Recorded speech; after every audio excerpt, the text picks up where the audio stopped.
A father's role in politics is to teach his kids how to think, not what to think. AI. No, seriously, that was generated by AI.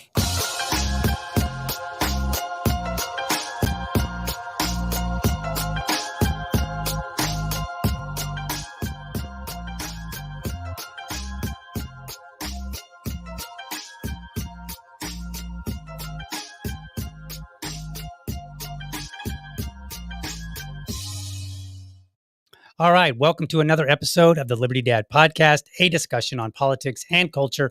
I'm your host, DL, America's most objective libertarian. If you're tuning in live, thank you so much for giving me your time. Not so early this time. Actually, we're doing an evening show. Got another dad on. If you're unfamiliar with the show, Dad Talk is where I bring on dads, everyday dads. We just talk about what is important to them. It's my way of raising dad voices. Today, I'm happy to introduce another Jacksonvillian. I can never say that correctly. I don't think I should probably work on it in the mirror. But today, I've got another fellow podcaster and a fellow resident here of Jacksonville. He's going to join me, and we're going to talk about being a dad in politics and the impact on his now college-age kids. Please welcome Mark Kaye to the show. All right, Mark, how are you? Oh, blah, blah, blah, blah, blah, where's the mute button? I think you're muted, Mark. I don't have, I think it's you on your end. There we go. Hello? Uh-oh, we have an issue. Oh, hi, do you hear me? Yes. Oh, look at that. Yay. All right, we got fantastic. it. You know, always a technical difficulty around here. So, all right, Mark, welcome to the show. Thank you so much for joining me. How are you tonight? Oh, I'm doing great, DL. Thanks so much for having me. I appreciate it. Awesome. This is going to be fun. Now, for people that may not be familiar, I am a libertarian and Mark is a Republican. So we're going to try our best to be very friendly toward each other tonight and just talk about dad stuff. However, Mark has chosen to talk about being a dad in politics. Well, I know. Mark, I'm a libertarian leaning Republican, though. I feel like I was a Neil Boortz fan for a very long time. So okay, fair enough. I'm all about the fair tax. I'm all about, liberty. I get it. I understand the value of it all. All right. Awesome. So let's dive right into being a dad. Tell me about being a dad, how long you've been a dad, just all the cool stuff that you want people to know, at least my audience. I know members of your audience might already know. Yeah, it's weird too, because I've been doing this for so long that there are people that remember when I announced that my wife was pregnant with my son, who's now 18 and he's headed to college, and they still write to me, and they follow me on Facebook or Twitter or X, whatever. And they'll be like, I still remember you announcing that you were going to have a child. And I'm like, wow, you've been listening to me longer than most people. But I have a son who's 18 and a daughter who's 17, and they're very close in age, and they're very close as well. And we're very close knit family, but we have a lot of fun, and they are, it's interesting because they are almost more politically involved sometimes than I am. Wow. But they, they get a kick out of what I do, and they get a kick out of, meeting people in the political world and hearing me talk about them and that kind of thing. And it's fun because my son has his own X account, and every now and then he'll send me a story. And he's like, "You should use this on your show." And 9 times out of 10, I do. Because I'm like, "Great, you're hired. You're a producer. I need all the content I could get." But it's a lot of fun for sure. Awesome. That's great. So you when we talked, you were like, "Yeah, I'm going to talk about politics." So what is it, I guess, like is it just that is it just so much that you're into politics that it happens to really be a big part of you and your family, or is there something like do your kids just did you raise them to really be interested in politics, or they on their own just came and said, "Dad, we love this stuff. We're all in." It's interesting. My kids have kind of, yeah, they understand what I've done. And I haven't always done this. I mean, when they were little, I was on a top 40 radio station. I just talked about Justin Bieber. And I got my daughter Sabrina Carpenter tickets and that kind of thing. So when I transitioned to political talk, There we are. yeah, it was a few years back, and so they'd always known that I listened to Rush Limbaugh in the car with them, or I would always have the talk radio station on in the car, and they would tell me to switch it. But then when I became a talk radio host, when I became, when I popped up on Newsmax on TV, they thought that was really cool, and so they started getting more and more involved. But we grew up Catholic, and we raised them Catholic, and they go to a Catholic school their entire lives until high school. So there was a lot of, the same moral values that we have in the Republican Party, and that I've been, professing on my show. So it was a good match. It was a real easy match, and it was really easy for them to understand why I did what I did. And a lot of the things they questioned or they were taught to question in school, coincidentally, were the same things I was questioning about the Democrat Party on my show every day. So, like I said, they just kind of watched what I did, and they understood, and they became, really excited about it.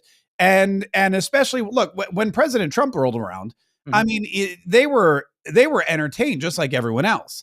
And that's really the first president that they, I think, have a memory of. They remember Barack Obama a little bit, Mhm. but Donald Trump, in 2016, they were just understanding what was going on with the world. They Right. were learning history in class, and he was just eye candy for everybody. And this past election, forget about it. He's in a garbage truck. He's at Right. McDonald's. He's getting shot in the ear, and he's Yep. shouting "fight, fight, fight." So it really is.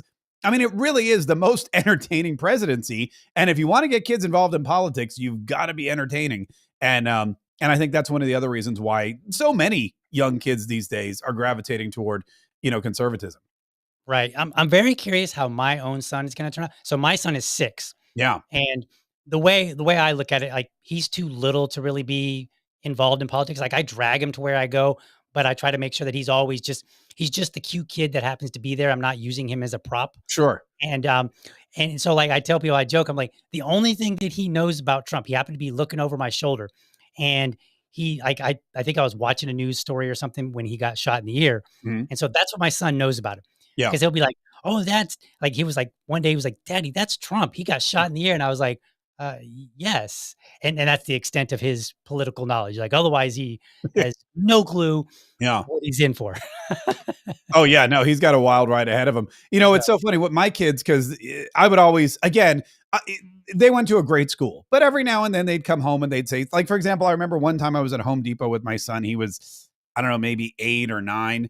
And he just out of the blue goes, I asked him, "What'd you learn in history class?" or "What'd you learn in school?" He said, "Oh, Daddy, do you know that there's only ever been one woman before Kamala Harris to run for vice president?"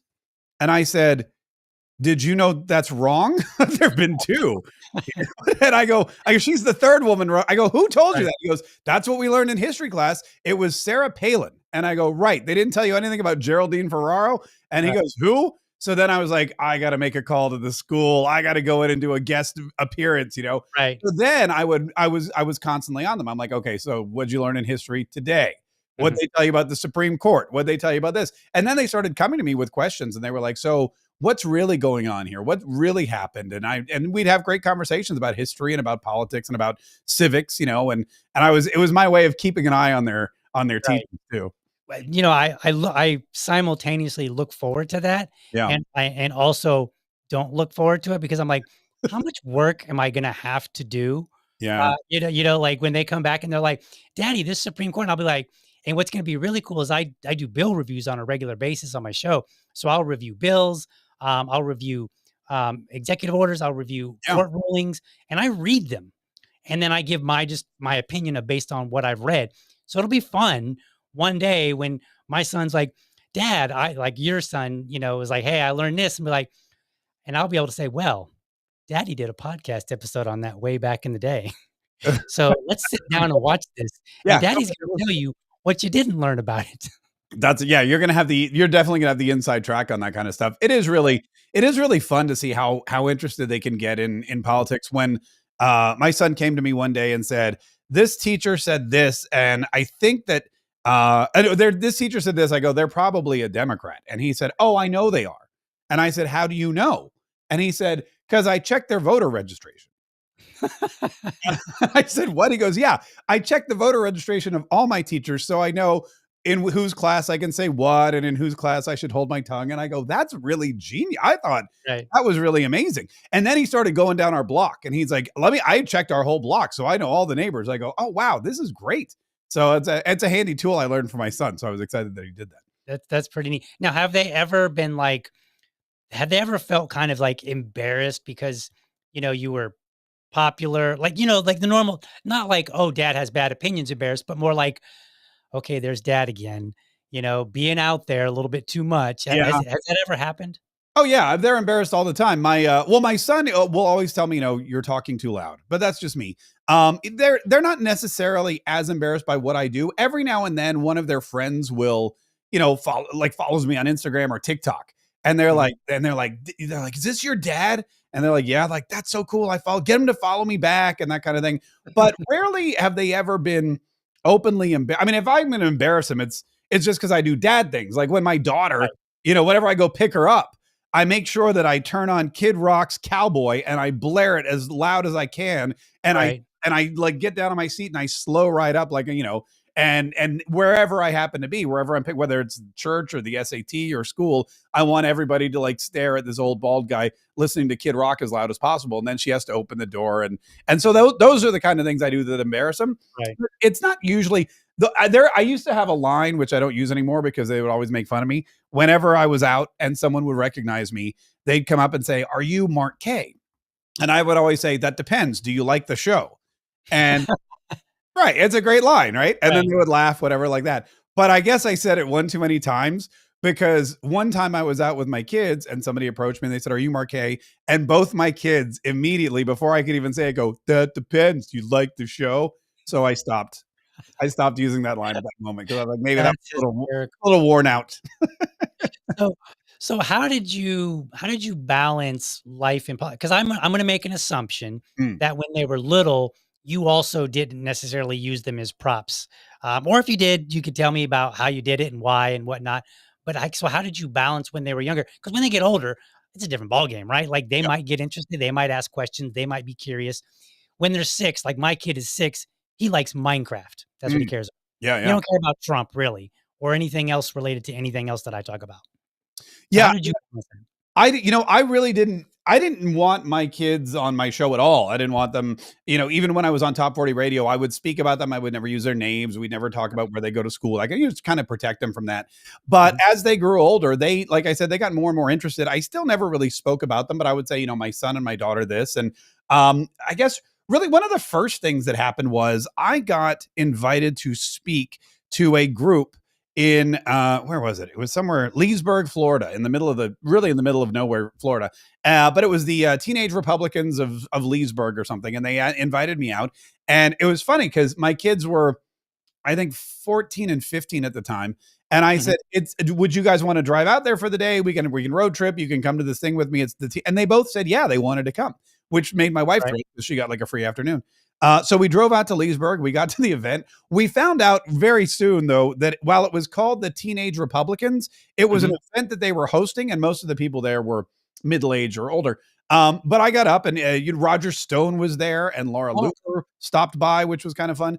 And then I got up to give my speech, and I do a very different speech. I have props and jokes, and I make people laugh. And so it was really eye-opening to them. And we got back in the car and they were like, Daddy. And I go, what? And they go, you're really funny. And I was like, oh, thanks. So then I think they were impressed not just with the event and that people were there and I was making them laugh, but with, my sense of humor as well. So that was kind of cool. And they started to realize again that politics can be entertaining and it can be fun. And, then they started watching Charlie Kirk videos and God knows what else. But it's not something I ever used them for, but now they're really excited about it. My son came to me with it. There was an event in St. Johns County at the GOP, and it was Byron Donalds and Kaye Lake. It was a couple of years ago. Kaye Lake was running for something, and Byron Donalds is just Byron Donalds. But they showed up, and we had Mike Waltz was also there. We took our picture, and my son was stationed right next to Byron Donalds in the photo. So he comes to me the other day. He goes, Byron Donalds is running for governor. And I said, yes, I've heard that. And he said, if he wins, that means I'll have a photo of me with the governor. And I was like, so that's what he's thinking about. He's like, how cool would that be? So I go, yeah, that is true. You would have a photo. I mean, he wasn't governor at the time. He was congressman. But yes, you would have a photo of you with the governor. So he's really, he's really jazzed about those kinds of things. But they've just kind of grown into it. And, I never pushed them one way or the other. Now, if they came home and they started talking about how cool Kamala was, we would have had a sit down conversation. Sure. I never had to worry. I never had to worry. Right. Yeah. I think for me, it'll be less about the person and more about what am I hearing? And is it the facts as I, have recalled them or studied them or what have you? That's probably what I'll nitpick. Of course, again, I got a long way to go. He's 6 and he doesn't really care. Like he'll just be like, Daddy, are you going to be podcasting yet? And it's funny because sometimes he'll come in, not terribly often now, because right about the time that I start the show in the morning, mommy's taking him to work, or not to work, but to school. Mm-hmm. And so, but sometimes he'll kind of pop in and just walk in and be like, Dad, blah, blah, blah. And just start talking. I'm like, well, you got to at least say hi to everybody. I'm like, so it's kind of fun. And I'm kind of looking forward to see where it's going to go with him. But like you, I don't, like right now I push simple things that are basically overlapping with just good behavior. Yeah, exactly right. Don't hurt people. Don't steal their stuff. Don't tell lies. Be honest about it. If you're doing something and you don't want to tell Daddy about it, then perhaps you shouldn't be doing it. Those kind of simple things. Don't shoot people in the ear, that kind of thing. Yeah. Right. So it's like, that's what we've got right now. But he goes with me to a lot of events. Like, I've been very active in the Libertarian Party, so he'll go with me to events. But again, he's just more like the cute kid that happens to be there. So I think it's pretty neat. I like it. I think it's fun. He's appeared in some of my videos though, just because I was on dad duty and I had to do something with him. So I was like, all right, here's a chair. You're gonna sit next to Daddy with some coloring, and I'm going to talk about this bill. And there's like videos of like him just sitting there drawing while I'm yapping about a bill or something. Oh, it's great too when they're old enough to like run your camera for you too. Like my daughter, I'll be like, okay, here's what we're gonna do. We'll do, and she's great. So she can shoot reels for me and all kinds of stuff. That's when it gets really exciting. Oh, you know what? You know who's gonna be excited? My VA lady, because all the mistakes that I make, I'll be able to pawn off on him, and he will be able to get it right, because I'm just sure that all this equipment, while I kind of have a handle on it now, eventually it's going to be, hey, son, can you help me with the remote? Yeah, exactly right. So that's what's going to happen in the future. And then maybe the show will actually get better. So we'll see. Yeah, just have your son and my VA lady run it, and it'll be great. I know, right? So now, have they given you do they give you tips and stuff, like when do they watch your show and say, hey, you should do this or that? Kind of like, I think Trump's son, Barron. Oh yeah. Supposedly gave him a bunch of tips on social media. So that's word I heard. I assume it's true. It sounds like it could be true. Oh, your kids do that? Yeah, my daughter will mostly. I mean, my son. It's interesting. He's not into social media. He doesn't like it. He doesn't use it. He'll watch YouTube. He loves YouTube. He watches a lot of YouTube videos, but he's not active. He has an Instagram account for him. He likes to, he likes to troll. Right. He likes to see what's going on. He has an X account so he can read and share stuff, but he doesn't post anything at all. Mm-hmm. And he begrudgingly got a Snapchat because he was in a fantasy football league with his kids at school, and that's how they communicated their trades and whatnot. But he's since deleted it. But my daughter, she's all about it. So she'll send me trends. She'll be like, "You need to try this trend," and I go, "I don't know if my audience would be into that trend." She's like, "No, trust me, it'll kill." or I'll do something and she'll be like, "Oh my God, that was so cringe. Why would you do that?" But she's really, they're all really positive. They try not to tell me what not to do. And, Right. and when I do something right, they'll be like, "I saw that. That was really good." Or my son will come in and say, did you come up with this tweet?" And I go, "Yes." He goes, "That was outstanding." And I go, "Oh," he goes, "Very funny." And I go, "Oh, so if I get a very funny from my son, then I know that I've done something right." Now, the flip side of that is too, sometimes, because again, they're Catholic kids, they grew up at a Catholic school, they're Mhm. very, you know, they're very God fearing. So Mhm. every now and then I'll make a joke that maybe they don't approve of, and they'll let me know that too. They'll be like, there's one joke that I tell whenever I go speak, and it's, I was walking by this protest, and it was all these pro-choice women, and they've got the bullhorns and they're screaming, "My body, my choice, my body, my choice." And I saw this one lady, and she's right in front of me with the bullhorn, and she's screaming in my face, "My body, my choice." And I look at her and I go, "And that's the body you chose?" Oh, Lord. And I told that joke and my kids were in the room, and they both let me know that they did not approve. That's funny. And I was like, "I know you didn't approve of it, but did you hear the rest of the people they killed?" And they're like, "Yes, Right. that's not very nice." And I was like, That's funny. My, my wife is Asian, so my son is Asian, and, I think he's fitting right in here in the United States. He was born, in the United States, so he's obviously a citizen, but "Yep, he's fitting right in despite being very clearly, visibly Asian. mhm, I'll say I'll joke with him, and I'll be like, "You're Asian," and he's like, "No, dad, I'm American." that's right." Like, Okay. I mean, I can't argue with that. That is I'm right. being corrected by my 6-year-old already. Oh, that's This is great. So no who knows what I'm gonna be corrected by. I was just listening to Joe Rogan. He had, a guy I know on, Dave Smith, and they were joking, and they're saying retard is back now probably because of podcast.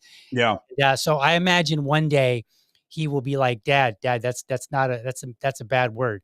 yeah, He said that a few times already, unrelated to politics, just from words that, like, the school, I guess, doesn't like. Like, I think I said "sucks" one day, and he's like, "That's a bad word, Dad." And I was like, "Did" I was like, "Do I really wanna have this fight? I don't know." yes, that fight sucks. You definitely don't wanna have that. Right. Like, I My kids used to say like stupid was a no-no. right, And I would be like, "Really? I can't say stupid?" They're like, "I mean, you can, but it's a bad word." And I was like, "Stupid?" I was like, "But there's so many stupid people in the world. What am I supposed to call them?" But right. yeah, it's definitely, and eventually these words do come around too. It's really kind of interesting too. But That's fun. So, let's I saw a question in here, or maybe a comment, speaking of my VA lady, and whoops, I clicked on the wrong thing here. Hold on, let me get back to that. So she says, "Can you talk about your daughter's app that she just got an award for?" So apparently, your kids at 17 and 18 are already doing things. So tell me about some of the accomplishments that they're doing that you're totally jealous of. yeah, so I don't know that I'd say I'm jealous because it's a lot of work, but I am so proud of them. Just for context, my father-in-law, my wife's father, is a scientist. He's a physicist, and he worked at the National Institute of Standards and Technology his whole life. He was the keeper of the ohm. You know what an ohm is? It's a unit of Right. energy. Yep. Yeah. And his job was to maintain the ohm. And that's what he did for 30, 40 years. He's the guy that said, "This is what an ohm is." And it was great because we'd always get him t-shirts that say "Ohm, sweet ohm," and "There's Right. no place Right. like ohm," and Yep. all that. But he's the smart one. And for what and my wife and I are very creative. We're more, right-brained or whatever it is. We don't Math is not our thing. Science is not our thing. I can't even figure out 20% of a check when we go out to dinner. But my both my kids got this from my father-in-law. They're science and math whizzes. And they skipped ahead for math, and we put them in the special school for math, and they both compete with each other on math. So my daughter comes to me one day and says, "There's an app contest, and me and three of my friends are going to enter it." And I said, "Do I have to pay anything to enter?" And she said, "No." And I said, "Great, then go for it." So they entered it, and we showed up at the. She's like, "We made the final cut. There's 4 teams left, and we're one of them, so we have to go." So we go down to somewhere in DeLand. It was in the middle of nowhere, and we sit there and we watch this thing, and they won.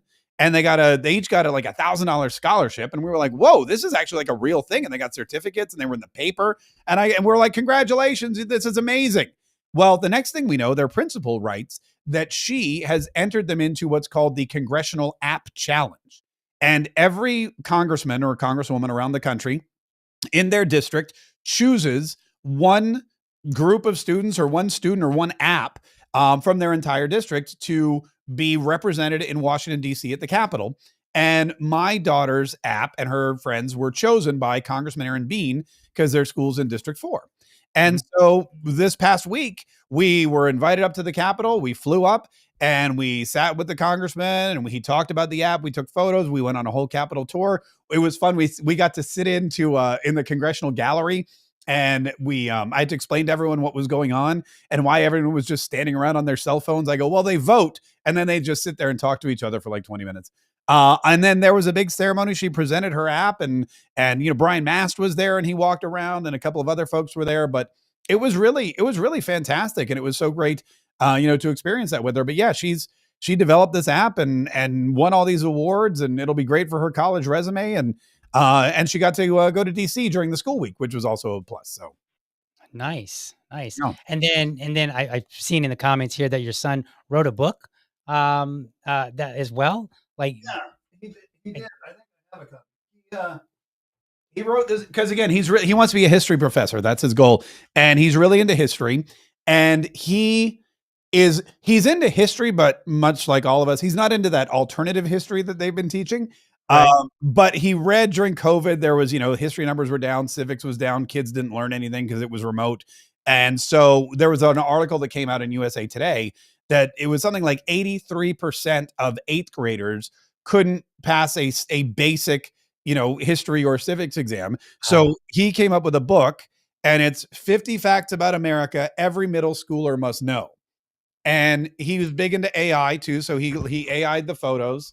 Okay. And it's just one fact per page. And then here, the nullification crisis, because you got to know about that if you're in middle school. And here's Thomas Jefferson, a blurb about him with a very nice AI portrait.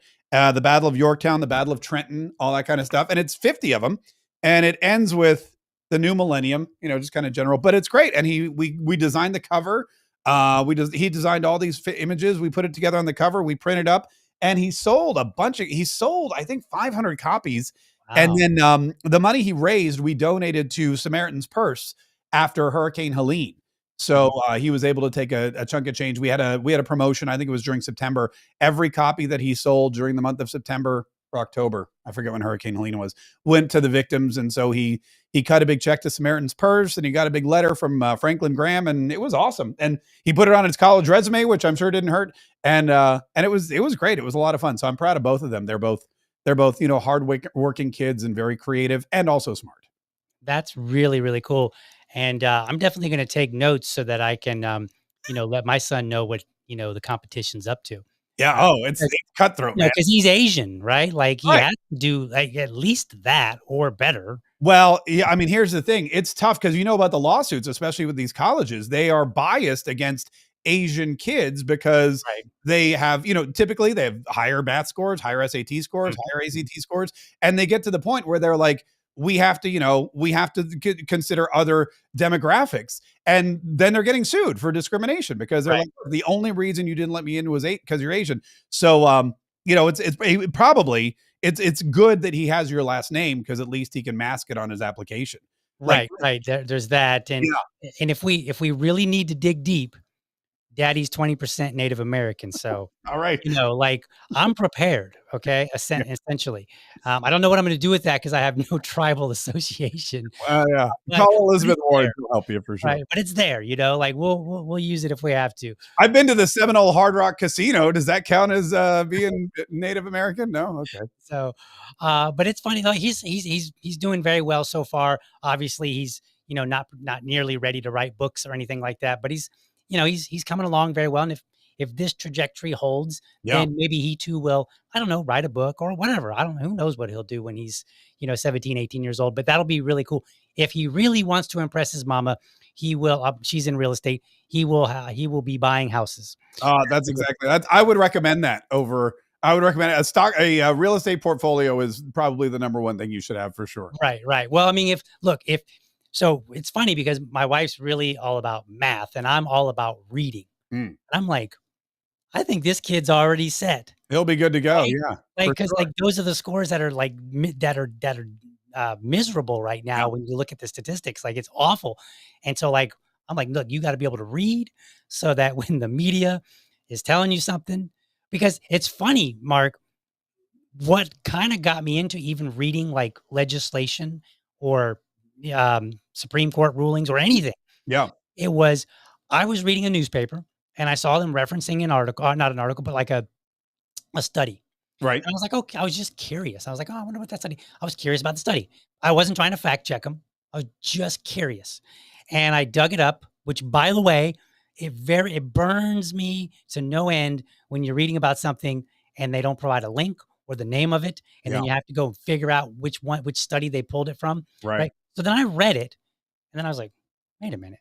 And I went back and I looked and I was like, that's what they wrote is not what it says. In fact, in some cases, the study's author will say, "This study should not be used to mean this." And that's literally what they write. It's Mhm. almost like they took it and wrote it and said, "That must be what we need to use." So he's got to learn reading, and of course, for his mama's sake and just in general, Right. math, and I think he's gonna be good. Yeah. Oh, yeah. And then on top of it, his daddy's a libertarian, so he'll have proper morality, That's right. proper politics from my perspective, at least. He'll know all about the Constitution. Right, right. It'll be like, what was that movie? There was that movie of the mom and the dad that moved out to the woods to raise their kids. Um, Captain Wonderful, something like that. It was like Mm. Captain Wonderful or something. And they were more of a left leaning, but they were just all about learning and education. So they're like kids were like ridiculously smart, and they could like they could cite the Constitution when they were like in middle school or something crazy, in the movie, of course. And so like, maybe he'll be not that crazy. Yeah. Did you ever see there was another but did you ever see the movie Thank You for Smoking, which was about lobbyists for all the big I it think I was did. it was about 3 lobbyists. One was for the alcohol industry, one was for the cigarette industry, and one was for the firearms industry, and they would hang out because none of the other lobbyists respected them. But he was a dad, and he's sitting there with his daughter, and she's doing her homework, and she says, "Dad, what's the best thing about the US political system?" And he said, the endless appellate court system."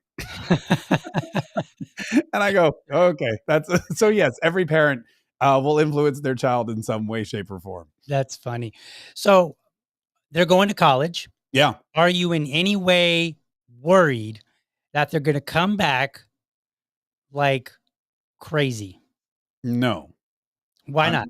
What's got you feeling confident? Well, again, they have and again, I'm not this is nothing on me, this is basically on them. They're both kind of I don't wanna say outliers, but they are definitely their own people. And they have a lot of confidence, first of all, but the Catholic upbringing has really I mean, it's not just Catholic school. My daughter, she's part of the youth group. She sings in the choir. She's a cantor. My son early on took up the organ. He wanted to learn how to play the organ, so we got him organ lessons, and then we bought an organ and we have it in our living room.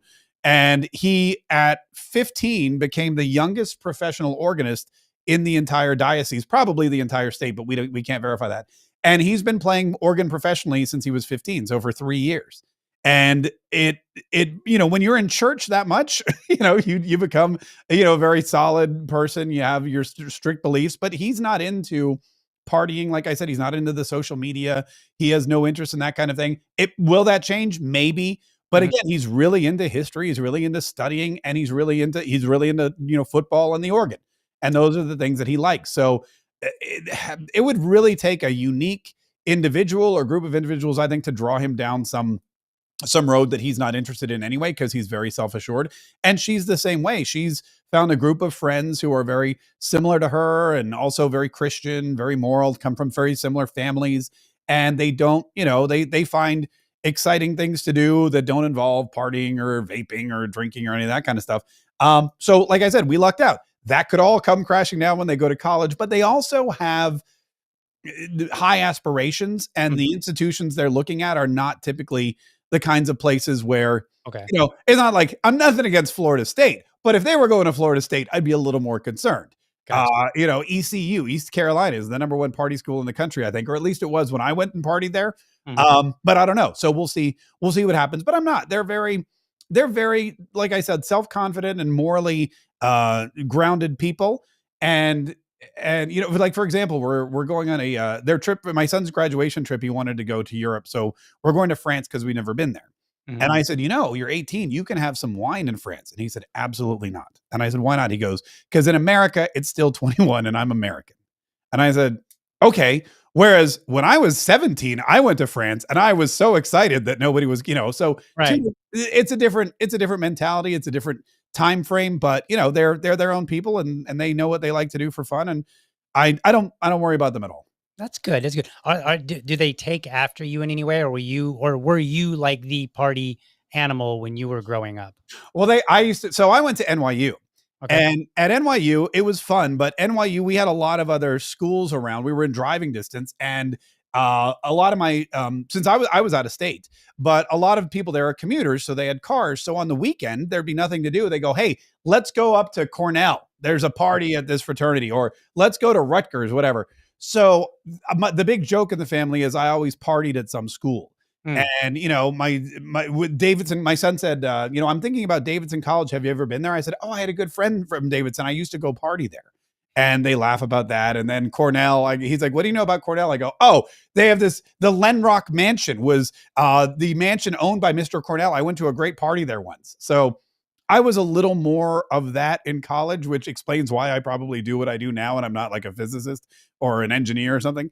But no, they're not into that aspect of it. But Mm. personality wise, my daughter is me and my son is my wife. Gotcha, That's basically what we figured out. So my daughter and I going to DC for 2 days. We just had a blast. Uh, gotcha. and there's no stress or anything like that because we're the same personality. That's cool, that's cool. I think my son, kind of follows after my wife. He's responsible. Like, he's 6, and he will he doesn't do it all the time, but he might eat, like, a popsicle and eat half of it and then just put the rest away. And he's like, "Yeah, I'm full." And sometimes I'm like, "Dude, are you a kid? It's a Are you actually 6? Like, what is going on here? Did I raise an old soul or what?" also it's water. How can you be full Yeah, on a popsicle? and, like, I mean, he doesn't usually do that, and that's probably not the best example, but he'll do Right. stuff like that. Like, he'll put stuff away, whereas you would not expect that from a child. Yeah. And I'm like, "Holy moly, he is more responsible at 6 years old than I was at, like, 16 or even 26." Yeah. And I'm actually afraid. I didn't go to colleges and all that, but I am afraid if he ever starts asking me like, "Dad, have you ever done this or that?" Because depends on what he asks, he might be in for a wide eye opening. Like, "You Right. did that, Dad?" Yes, Dad was a bit crazy. Also, why he's probably a podcaster and not a physicist either. So, because, probably between my late teens and early 20s, I'm lucky that I grew up in the Midwest and not like a major city like LA or New York or something like that, right? Because I might be in jail or not even here, Yeah. 'cause I did some pretty bad things. So I'm actually pretty fortunate that he's so responsible, and Yeah. he's a little bit more cautious than I am. Like, I would go jump out of a tree just to see what would happen, and he's, you know, like, cautious about it and checking things out. So it's kind of interesting just to watch them grow up and just kinda see what personality of yours Yeah. that they get. It's really interesting to me. I've noticed, and again, I've been to a lot of TPUSA events, and there's a new culture in college, but I think it starts in high school too. And this wasn't the case when I was in high school, but there's a lot of kids that are really into exercise and health. Mhm. They spend a lot more time in the gym or running or swimming. They avoid not just, drugs and alcohol and cigarettes and vaping and that kind of stuff, but they're avoiding, fatty foods and they're eating healthy. And we didn't do any of that. I mean, we were at Taco Bell 3 times a day Right, right, and had no care in the world about it. But for what it seems, with this generation, and I've noticed that it's definitely in high school and somewhat in college as well. So it's kind of an interesting turn of events, and I hope that it lasts at least for a few more years. But everything's cyclical, so I'm sure there right. will be partiers or whatever. But it's really interesting to see my kids and their friends going to the gym or ordering salads or just making these life choices that I never would have made at their age. Right. Yeah, it's kinda weird, Mark, 'cause, our parents were like, "When I was your age, I walked 14 miles in the snow barefoot just to go to school," and we're like, "Well, when I was your age, I ate Taco Bell." Right. Like, that just seems so demoralizing. Like, that's not even a cool story. No, I know. Well, we had to talk on the phone with a cord. That was the big thing, right? Right, Like, right, yeah, yeah, that's my so my kids. They're like, "You wait a minute. You didn't have Wi-Fi?" And I go, "No." And they go, "How did you look stuff up?" And I said, "I didn't." They're like, "Did you have to go to the library?" I go, "Oh, I guess I could have done that." Yeah, Yeah, yeah. I mean, I went to the library. That's what I meant. we went to a building, Yeah. and we opened a drawer full of cards, Yeah. and we thumbed through them. Like, "What is that, Dad?" It was, yeah, it made me really, I mean, doing what we do, it's like the thought of no Wi-Fi, of course, is the most, that's a horror film to me. But growing up, we managed to get by somehow. Yeah, that's pretty wild. Yeah, it's definitely interesting, and you know, if you, of course, you had your kids clearly a little bit younger than I did. I'm 46, and my son is 6, so clearly I was a late bloomer in in that particular perspective. So, and I'm assuming you're around the same age, and if they're 18, then you know, You're assuming I'm how old? around the same Oh, age, yeah, yeah, like around then. probably younger, but you know, I'm assuming you're not 25. As I was I am saying. not 25. No, I just turned 50 last year. Oh, okay, you're older than I thought. I was going to guess like 42. Great, I'll take it. I'll take that So, for sure. all right. No, yeah, I turned 50 and my son is 18, so 30 something, 2, I guess, is when Okay, that, yeah, okay. yeah, so that's not too So bad. not terribly early, but not terribly late I either. don't know. Okay. So you're young enough to actually still play and go and wrestle and stuff. Like I have to actually be active with all those TPS USA kids so that I can still hang out with my son, Yeah. right? Like, No, it is true. That is the one thing we had, my son played golf and we went, and here in Florida, you get all kinds of different people when you play golf. right.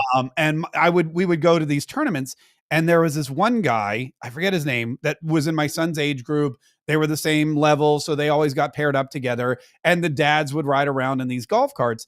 And there was this one kid there and he always brought his grandfather. Okay. And I would always tell my wife, she's like, "How was golf?" I was like, "Good. So and so was there, and so and so and so and so and his grandfather." And one day we're driving around, and this kid turns to his grandfather and goes, Dad, bring me my putter." And this old man gets out of the cart and grabs his putter, and I go, "Oh my God, that's his dad." And I thought to myself, okay, clearly they're from Ponte Vedra or like something's going on there. Right. But I was like, this is not, this is not his first wife, whatever. It's probably his, who knows? But I was like, oh yeah. So you can't really take that stuff for granted, but it is definitely something you want to take into consideration to be active with a young child. And yeah, you want to make sure that you are enjoying, like you can toss the ball with them and run around with them and wrestle with them and that kind of thing, and not suffer from osteoporosis or break a hip when you do it. So Right. Right. Yeah. Well, you know, I've calculated that I'm going to be almost 60 when he graduates. yeah, 60. So I got to raise a good kid because if he decides he's going to puff his chest up at me, you know, first of all, I'm 5'3" and I'm 120 pounds. So I already got that disadvantage. And then I'll be like 60 and I'll have arthritis and a bum knee and whatever else. Yeah, it could be rough. have an eye patch, it'll be crazy. Yeah. Yeah. I told my wife, I said, I've got it figured out though, how we're going to work this. If we're too old to say, hey, you know, you better calm down. You know, we're your parents. We'll just be like, if we can't physically fight you, we'll pay somebody. That's Like, right. son, you didn't grow up with poor parents. You're gonna have a We're secret. wealthy, but we can afford somebody.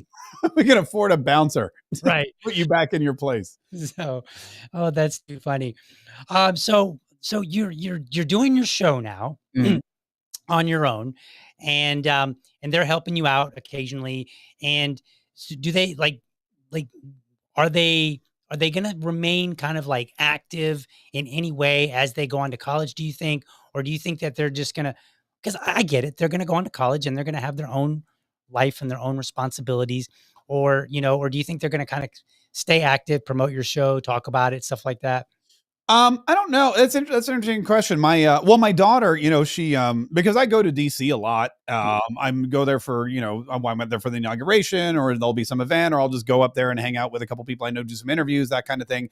The more and more I meet people in Congress and in the Senate, it's great for content. And being up there with my daughter, it was funny because, there's things that I know about DC that she doesn't. Like, I knew she was in a big line to get into the Capitol with all of her friends, and I knew the back way. Mhm. And so I waited for her, that kind of stuff. And, I'd be giving them tours when there was no one around to be a tour guide, or they'd ask me how to get somewhere. And she thought that was really cool. So she's looking at some schools in DC and up in that area. And I think she would really love it. My son, as I said, is a history buff and a history major.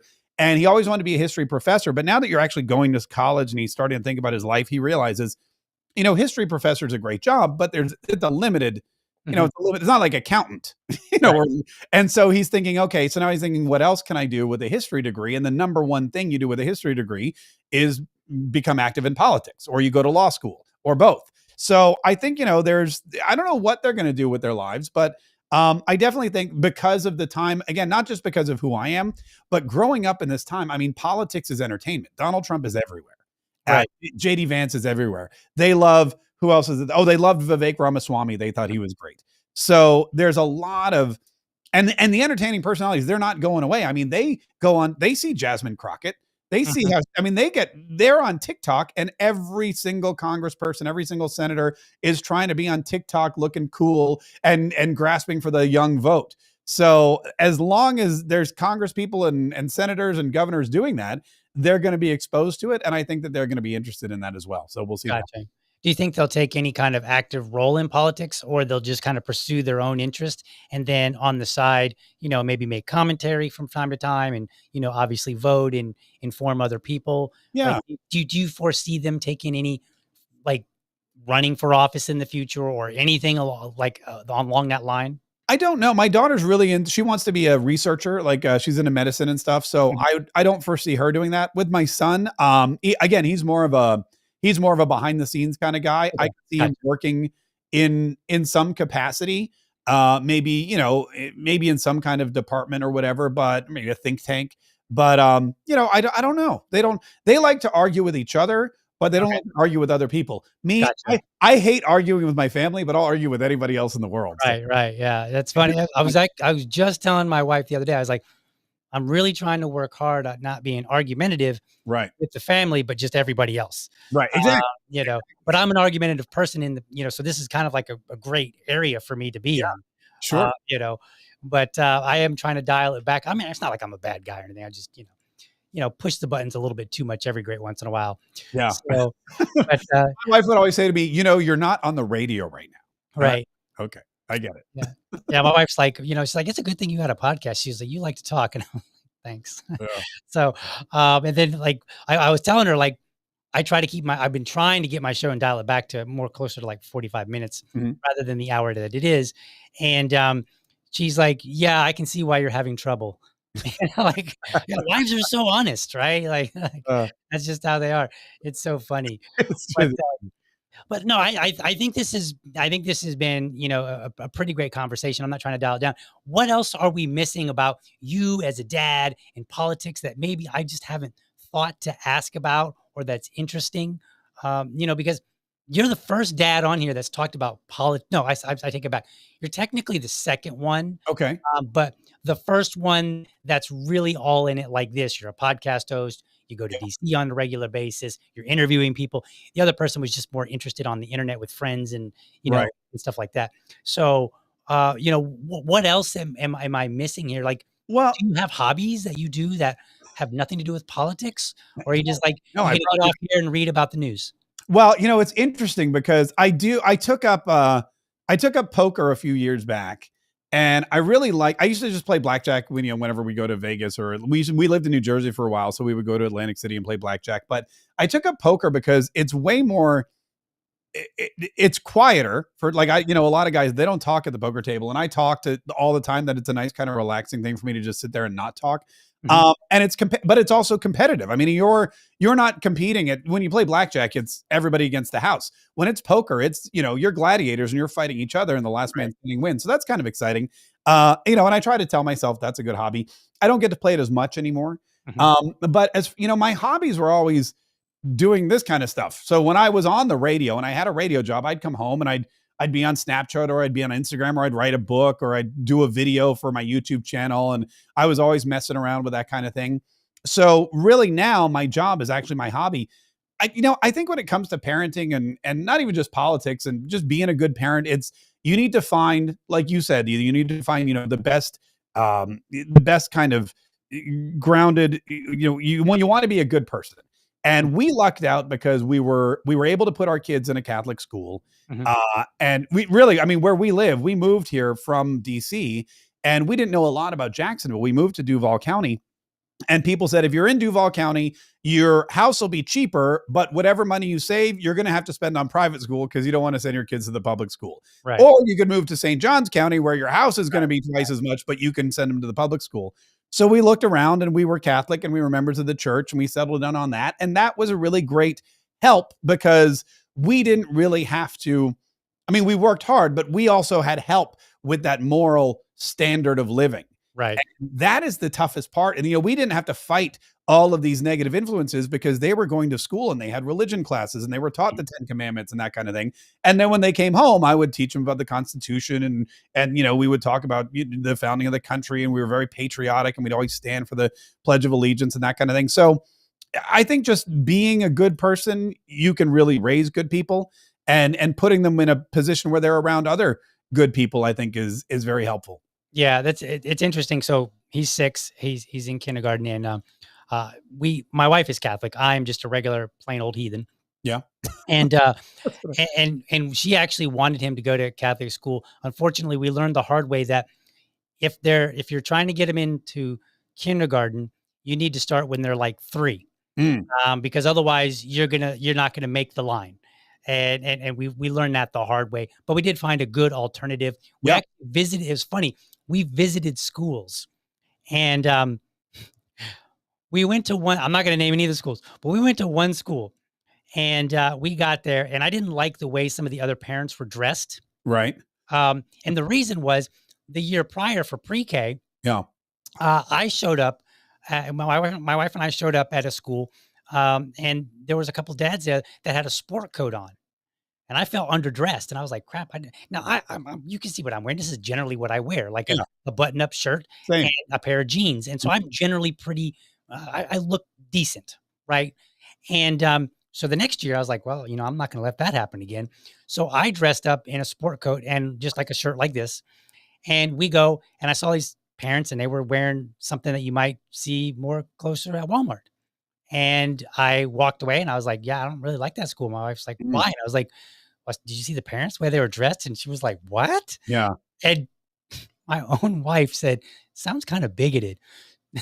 My wife doesn't even talk like that. Like she hates politics. She doesn't use any of that kind of language Right. whatsoever. Right. But she was just kind of like, she was a little taken back by this. And I was like, because I wanted him to go to, I cared about, we both do. We just had different criteria of what we're looking for Right. and what signals we were identifying. So I mean, it's important. funny. It's Yeah, important because, not to quote Hillary Clinton, but it takes a village. right. And, my son in his class, he was lucky because there were 10 boys all into football, and they became best friends in kindergarten, and through 8th grade, they were together. They had a flag football team together. They were amazing friends. And we were always together with the parents. Mhm. And it got to the point where, like, I would yell at any one of them at Mhm, any mhm. time, and the parents, were fine with it, and vice versa. And Right, they would yell at I mean, they didn't really yell at my kid because he didn't do anything, but they right. would, or they Yeah, would pull him aside and that kind of thing. And you felt comfortable with that. And as a result, all 10 of those kids are amazing kids because they had 20 parents basically that right. all felt the same way. So, I don't think it's bigoted at all. I think it's important because it's not just the kids in that environment, it's also the teachers and it's also the parents. Right. Well, I think my wife also grew up in Indonesia. Yeah. So, the culture that she grew up in and Yeah. what she would look at to identify maybe unsavory people is Right. going to be different than what I look at, Right. and so that's just how it ends. And I just think I think she was a little bit taken back by that because that's not normally my behavior. Although, since I'm outing myself as a total bigot, um, when he was in pre-K, he had a lot of, like most of his class, probably like 60% were Indian kids. Yeah. And I told my wife, I said, he can have all the Indian friends he wants because those are the nicest, most well-behaved kids that I have ever seen in my entire life. And I mean that like as a collective, like I haven't found one Indian kid that is like, I'm sure there are some, but like they were all super nice. They've been to our house. We've been to their house. Mhm. We went to Orlando to go to like water parks with one of his friends and their family. And like, and I'm just like, I'm with you. Yeah. I want my kid to be around other good kids. Yeah, and And they study. I mean, they have work ethic, they yep, study. It's a great culture, and yeah, my kids go to a magnet school where they are the minority, right. and, my daughter's friends, many of them are Indian or Indonesian or some other and it's such a great atmosphere because, I mean, again, yes, Americans are great, but the work ethic and the educational systems in every other culture are superior, Right. And I think it definitely benefits for I sure. mean, you mentioned Vivek Ramaswamy earlier.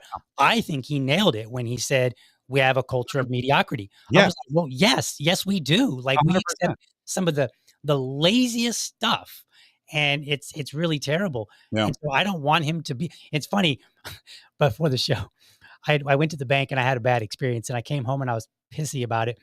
And I walked in. The first thing I said, I said hello to everybody, and then I looked at my son and I said, "Son, make sure you do your homework so you don't grow up to work at a bank."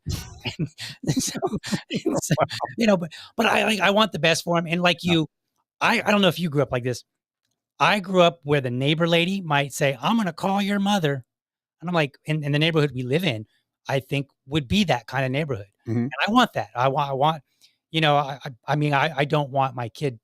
I don't want people calling me on the regular because of my Right. kid, because then that represents a parenting issue Mhm. on my part. But if he is out of line, as kids do from time to time, Mhm. I would like the adults around him to either say, "Hey, knock it off," Yeah. or, "Knock it off, or I'll call your parents," or what have you, because I want him to grow up and, in some respects, kind of follow a similar path to your kids, where they're studious, they're delivering things, they've got a vision of what they want. They're not out partying and running with bad people and Right. getting in, fights and drugs and alcohol and all the crazy things that his dad may or may not have done, Mhm. and more. So, I want him to be better than me. So so if I have That's to the goal. be That's the goal. bigoted, well, so be it. Yeah, set the bar low. There you go. So, all right, sir. I think we're winding down. Yeah, this was great. Thank you so much for having me. I had a blast. It was great. Any final words for everybody, on the topic of dads, politics, whatever?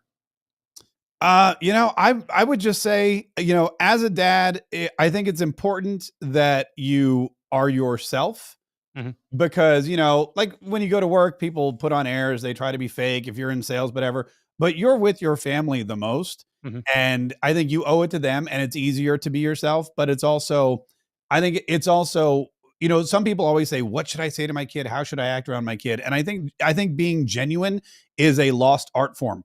So I would say, that always starts at home. Be as genuine as you possibly can. And also teach your kids, probably the most valuable lesson is that, because we live in a society where it's all about thumbs ups and likes and followers and hearts. And really none of that matters.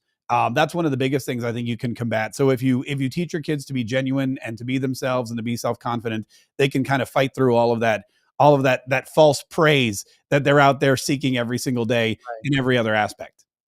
Awesome. That's great. I'm gonna put you backstage, hit my closing, and, if you need to go, I get it. Otherwise, we can chit chat after the show for a moment. Yeah, thanks, DL. All right. Awesome. Thank you, sir. All right, folks. Hope you enjoyed it. Let's close this show out for the evening. Thank you for watching, and I hope you found this episode informative and inspiring. Be sure to catch me Monday through Friday, 7:30 a.m. for an informed discussion on politics and culture.